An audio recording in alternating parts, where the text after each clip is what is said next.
Throughout the 20th century, the Canadian province of Quebec wanted independence from the whole of the rest of Canada, as it saw itself as wildly different from the rest of Canada, with its different culture and French language.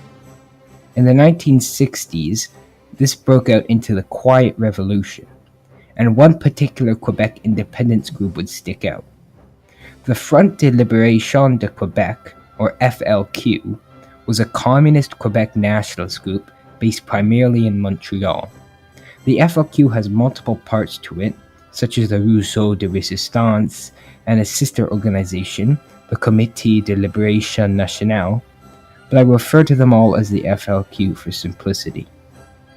The group was founded in 1963 by Gabriel Houdon, Georges Chotas, and Raymond Villeneuve, and slowly started to gain members. Though before it had even been founded, Quebec nationalist movements were already in motion. On Canada Day of 1962, a statue of John A. Macdonald in Dominion Square in Montreal was vandalized. On February 10, 1963, a statue of General James Wolfe was vandalized in Montreal as well. So there was basically two parts to the FLQ. The FLQ itself, which was mostly composed of activists and extremists, and the Rassemblement pour l'Indépendance Nationale, or RIN, which was a political party in Quebec. The RIN was less far left than the FLQ, but was still quite leftist. After the FLQ was founded in late February of 1963, the activities of the Quebec nationalists ramped up quite a bit. Throughout February and March of 1963, the FLQ attacked both military and English Canadian places in Quebec using firebombs and Molotovs.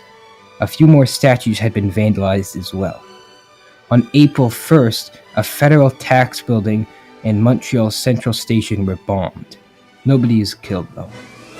A third bomb is discovered as an unsuccessful assassination attempt of Canadian Prime Minister John Diefenbaker. On April 6th, 24 sticks of dynamite were found planted at the bottom of a CBC station on Mount Royal, Montreal. They weren't detonated but caused a stir in the population. After these attacks, the RCMP and Montreal police did dozens of searches of homes of suspected FLQ members and arrested about 20 people, including socialist leader Réal Roy. On April 20th, a Quebec nationalist riot breaks out at the Westmount RCMP headquarters. That night, the headquarters is bombed. The following night, another bomb goes off at a recruiting center in Montreal. A man is killed in the bombing, the first casualty of the revolutions. This is what really got the RCMP going. Throughout May, 24 more bombs would go off at various places in Quebec, notably at military and government sites, as well as in the mailboxes of wealthy English Canadians.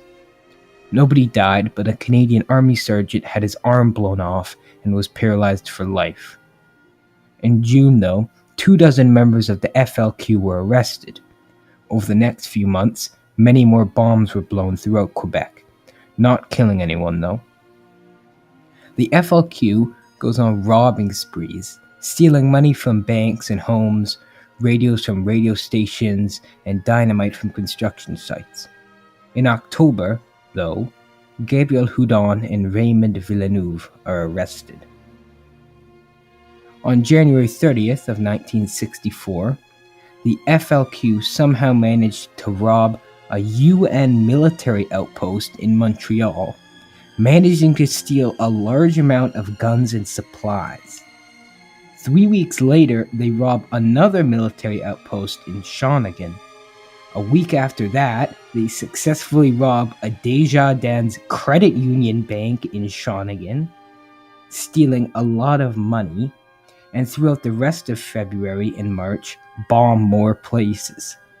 They robbed more banks and set off more bombs throughout April through August, with many more nationalist protests sprouting up as well. At the end of August, a failed gun store robbery by the FLQ resulted in the death of 2 innocent workers and the arrests of about 10 FLQ members.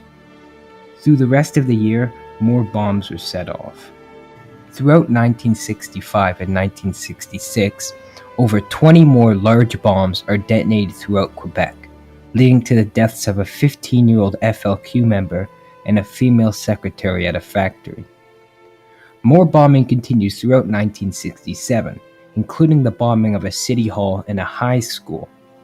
The FLQ, for some reason, threatens the US and says they're going to blow things up, including the Statue of Liberty.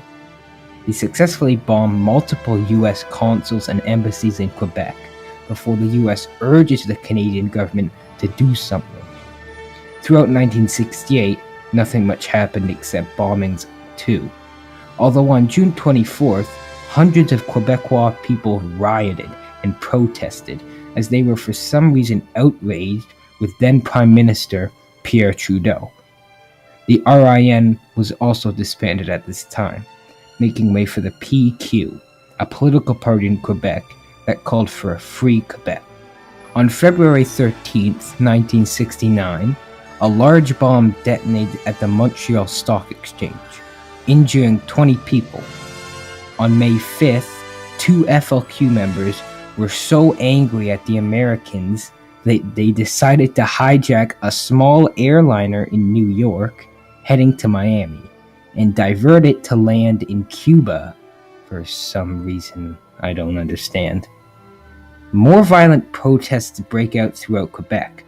On October 7th, private guards fire on an FLQ protest, but miss FLQ members and kill an off-duty cop.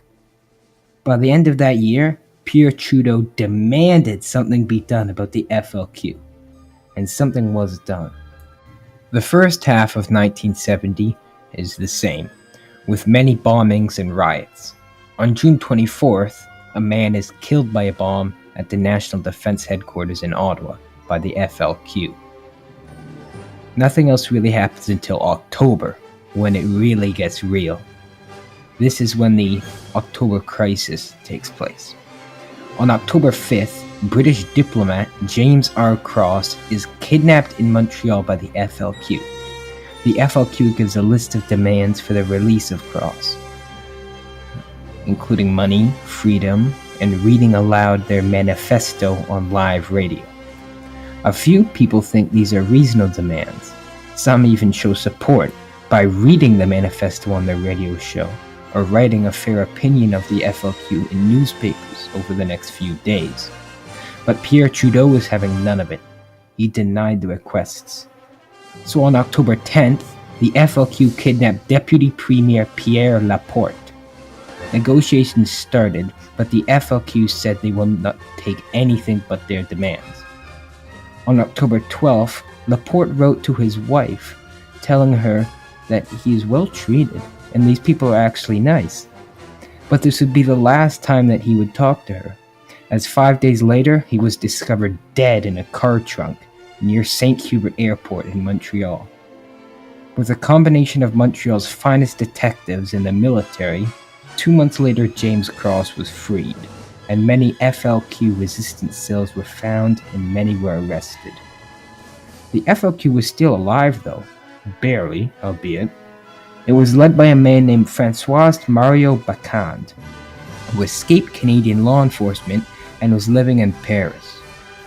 Bombs were still going off in Montreal in early 1971, and the Canadians were determined to stop it. With the help of the US, France gave Canada permission to operate on her soil, and on March 29, 1971, 2 Canadian Secret Service agents sneaked in an apartment and assassinated Bacand with a silenced pistol. After this, Operation Bricole took place, where police forces infiltrated an FLQ cell and took down a list of names, and arrested them. After this, the FLQ was basically dead.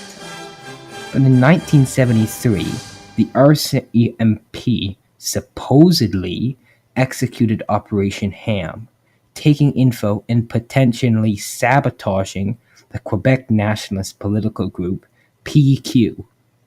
PQ lost the next Quebec election, though it was close, And it wasn't until years after that it was revealed the RCMP may have tampered with the election.